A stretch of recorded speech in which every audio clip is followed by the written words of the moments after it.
wasumandela kubalandeli bakhe wathi sohlangana nge-Freedom Day. Wasumandela kubalandeli bakhe wathi sohlangana nge-Freedom Day.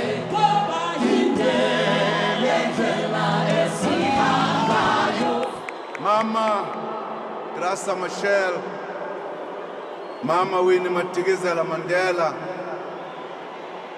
and the entire Mandela family. South Africans sing a popular freedom song about former President Nelson Mandela. We sing that he is one of a kind, that there is no one quite like him. Nelson Mandela, akakho ofana naye.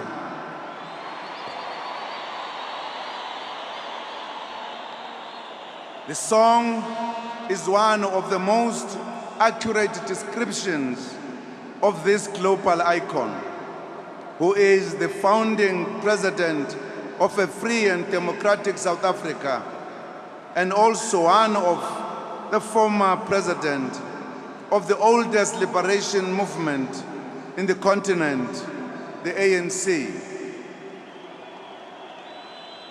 His passing has marked an unprecedented outpouring of grief across the world. Yet, it is grief tinged with admiration and celebration. Everyone has had a Mandela moment when this world icon has touched their lives. Let us begin by thanking all heads of states and government, international delegations present here today. We also extend our deepest gratitude for the messages of condolences that we continue to receive. The Mandela family, the South African people, and the African continent as a whole feel stronger today because we are being comforted by millions throughout the world. Dear South Africans, that we are Madiba's compatriots and have lived during his time is a cause for a great celebration and enormous pride. Never before has our country celebrated a life as we are doing with that of Madiba today. We do not call Madiba the father of our rainbow nation merely for political correctness or relevance. We do so because he laid a firm foundation for the South Africa of our dreams, one that is united, non-racial, non-sexist, democratic, and prosperous. We do because Madiba was a courageous leader. Courageous leaders are able to abandon their narrow concerns for bigger and all-embracing dreams, even if those dreams come at a huge cost. Madiba embodied this trait. He was a fearless freedom fighter who refused to allow the brutality of the apartheid state to stand in the way of the struggle for the liberation of his people. Being a lawyer, he understood the possible consequences of his actions. But he also knew that no unjust system could last forever. He said at the ANC Youth League conference in 1951, and I quote, "True, the struggle will be a bitter one. Leaders will be deported, imprisoned, and even shot.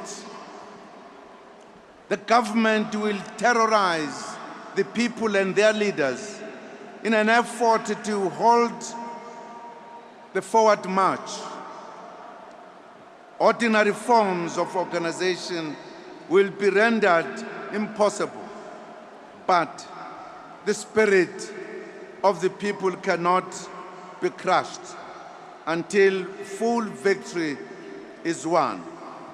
Unquote. The struggle became Madiba's life.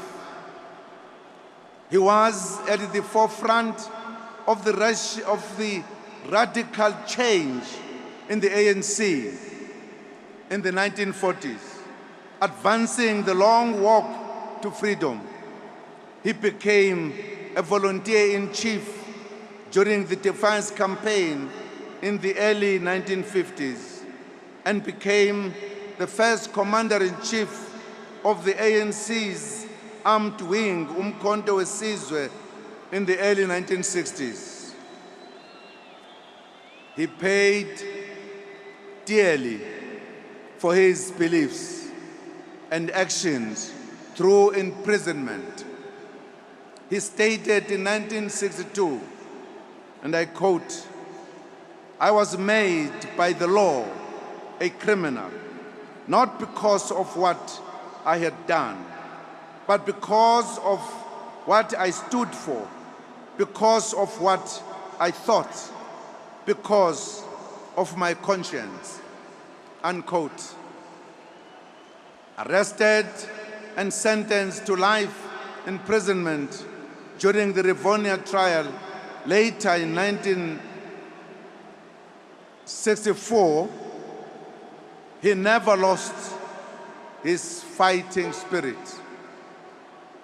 For 27 years, the South African people spoke about him in harsh tones out of fear.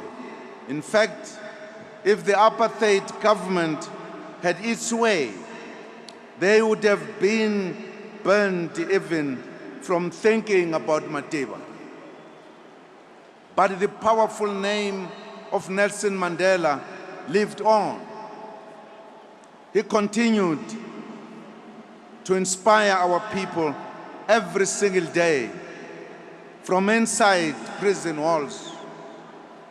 He demonstrated unique leadership in spite and starting negotiations with the enemy whilst in prison.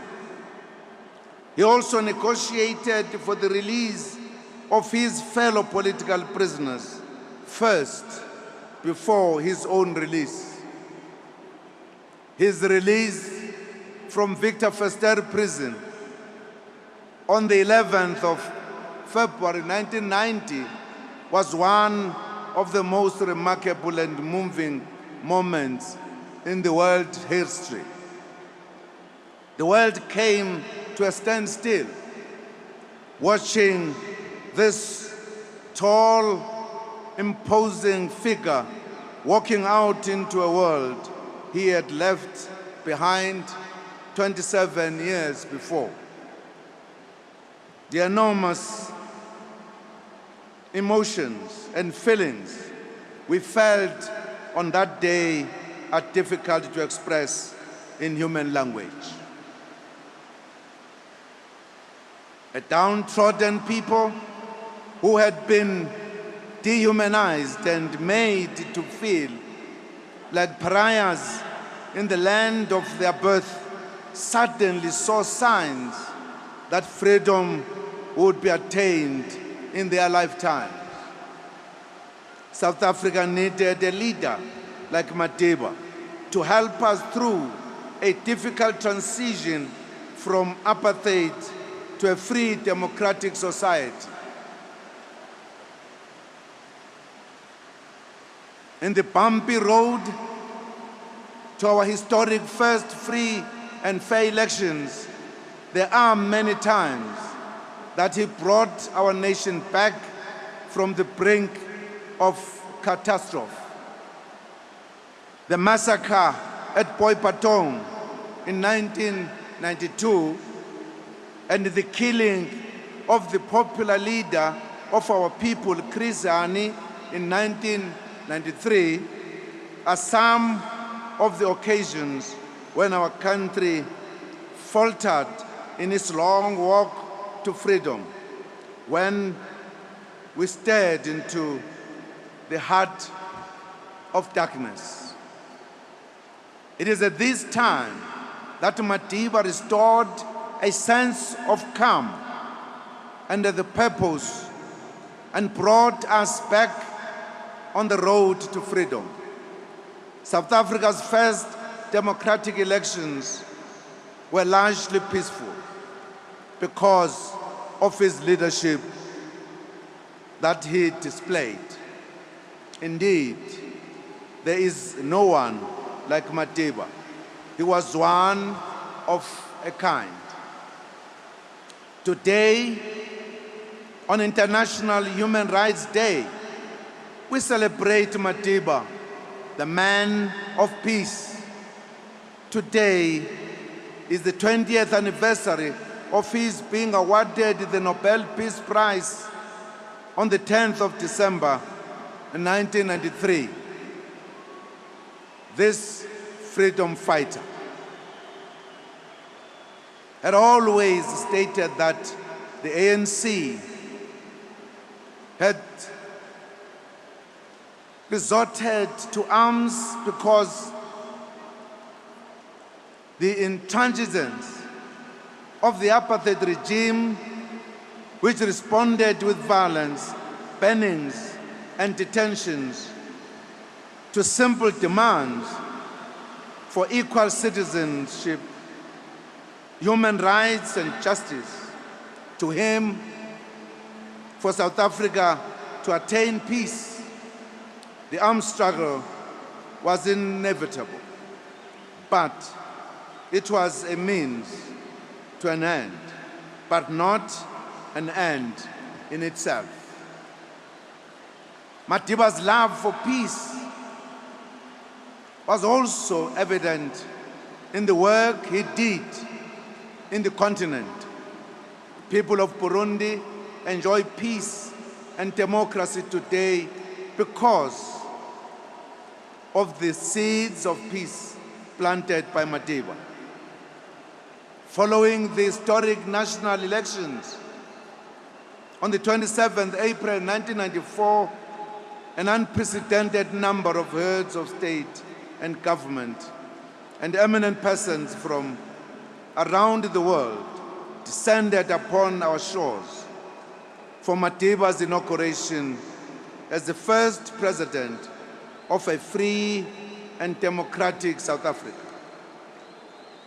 Today, the whole world is standing still again to pay tribute to this greatest son of South Africa and Africa. Fellow mourners, there is no one like Madiba. He was one of a kind. The world speaks fondly of Madiba's promotion of unity, reconciliation, and non-racialism during his presidency. He had declared as follows during the trial in 1964, and I quote, "The ANC has spent half a century fighting against racism. When it triumphs, it will not change that policy," unquote. Thus, his promotion of non-racialism and reconciliation during his tenure as President of the Republic was not surprising.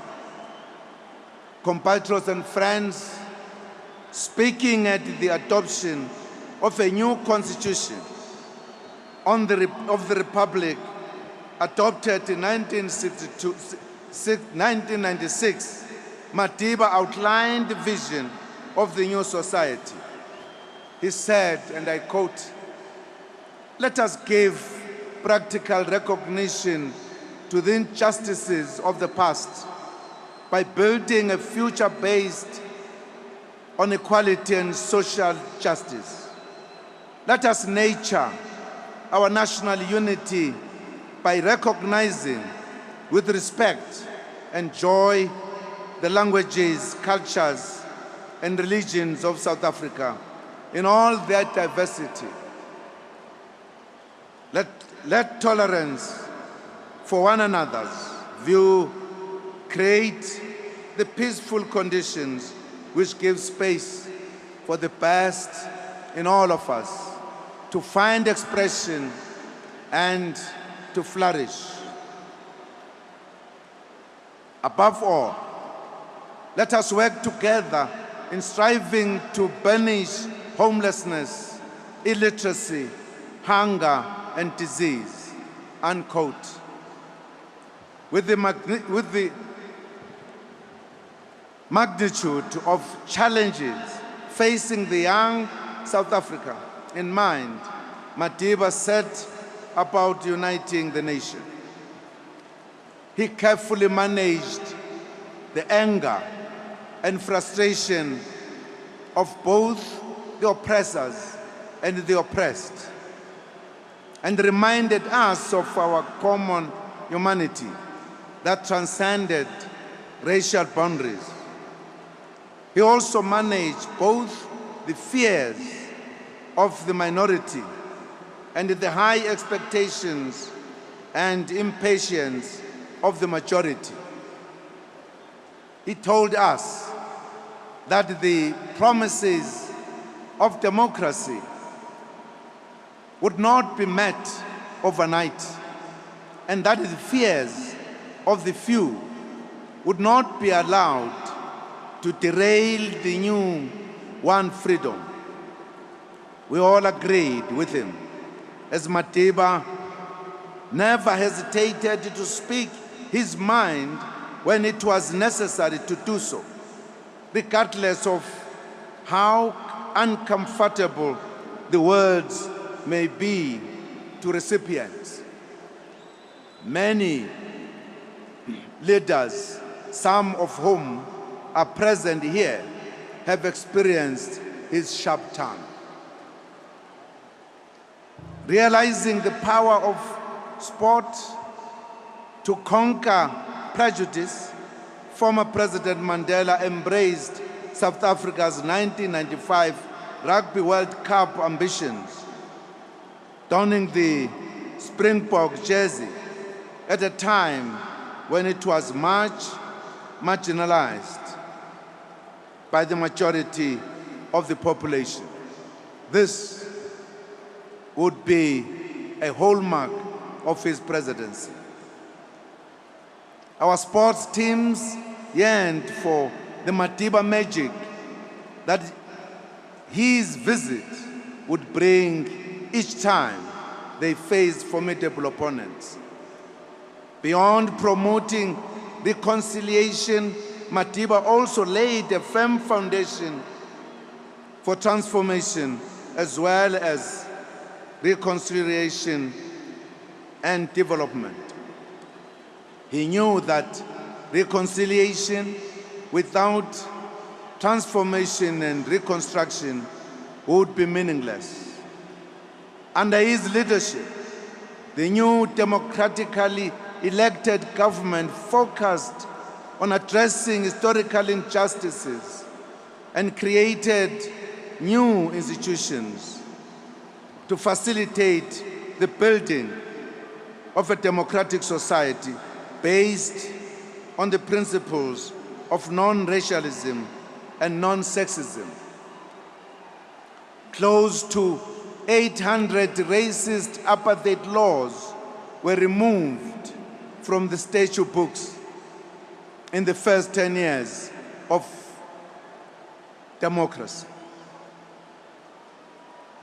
The dismantling of the legal framework of apartheid and transformation of many state institutions led to the visible improvement of the socio-economic conditions of millions of people.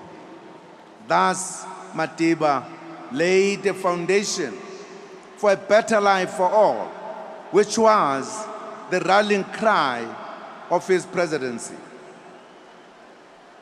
Madiba also laid the foundation for our country's now successful fight against one of the greatest scourges of our time, that of HIV and AIDS, while still in office and during his retirement. The Global 46664 campaign gave birth to Mandela Day, a global call to action, mobilizing people to spend at least 67 minutes helping those in need. In November 2009, the United Nations General Assembly declared the 18th of July as Nelson Mandela International Day. Each year of the 18th of July, the world comes together to celebrate Mandela Day, recognizing Madiba's selfless sacrifice in betterment of others. Indeed, Madiba was one of a kind. Bantu baseMzansi Afrika silahlekela kakhulu ngobaba wesizwe utata uMadiba. Siyazi futhi besimthanda kakhulu, namanje samthanda kakhulu futhi. Leli qhawe libekile induku ebandla. Sikhumbula namhlanjena leli volunteer elikhulu lika Khongolose. Sikhumbula umkhuzi uqala wamabutho omkhonto wesizwe. Sikhumbula iqhawe elazinikezela ladela ukufa emba ukuze likhulu labantu bakubo.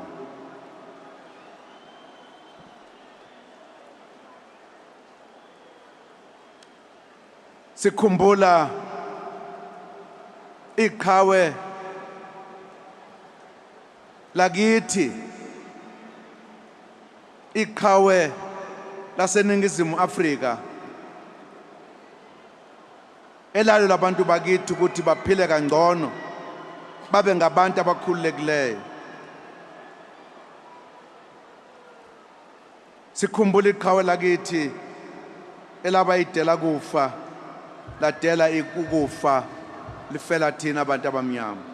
Compatriots and friends, while saying Madiba was one of a kind, we also remember that he believed in collective leadership and that he never wanted to be viewed as a messiah or a saint.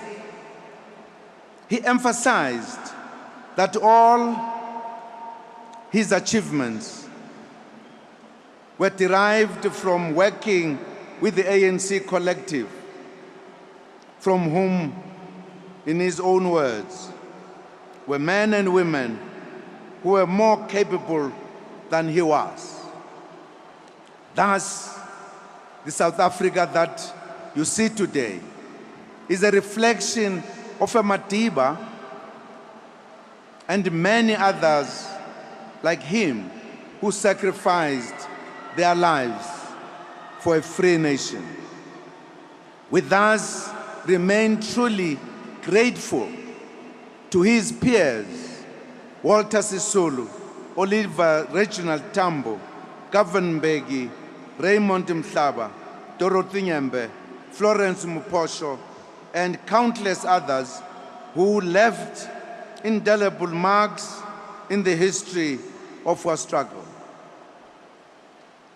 Compatriots and friends, today Madiba is no more. He leaves behind a nation that loves him dearly. He leaves a continent that is truly proud to call him an African. He leaves the people of the world who embraced him as their own beloved icon. Most importantly, he leaves behind a deeply entrenched legacy of freedom, human rights, and democracy in our country. In his honor, we commit ourselves to continue building a nation based on the democratic values of human dignity, equality, and freedom. United in our diversity, we will continue working to build a nation free of poverty, hunger, homelessness, and inequality.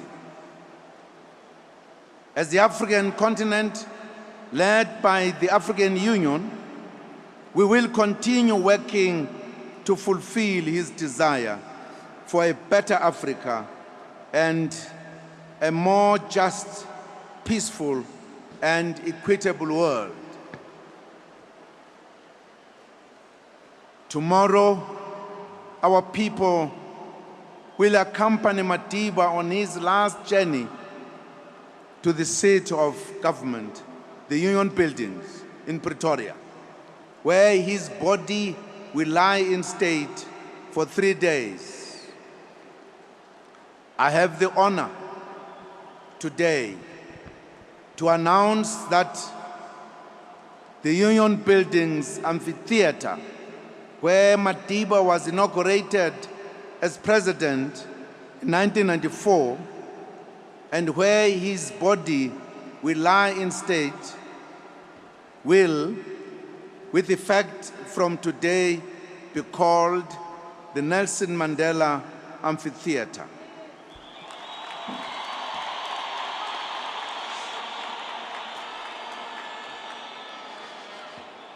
This is a fitting tribute to a man who transformed the Union Buildings from a symbol of racism and repression to one of peace, unity, democracy, and progress. Compatriots, comrades, and friends, we extend yet again our deepest condolences to Mama Grasa Machel, Mama Winnie Madikizela Mandela, the children,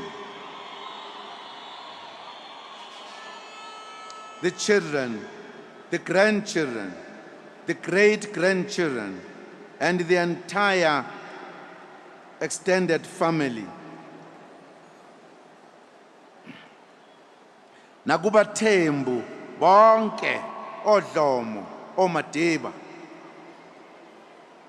Our father Madiba has run a good race. He declared in his own words in 1994, he said, and I quote, "Death is something inevitable. When a man has done what he considers to be his duty to his people and his country, he can rest in peace. I believe I've made that effort. And that is therefore, why I will sleep for eternity. Unquote. Lala ngoxolo Madiba, qhawe lamaqhawe.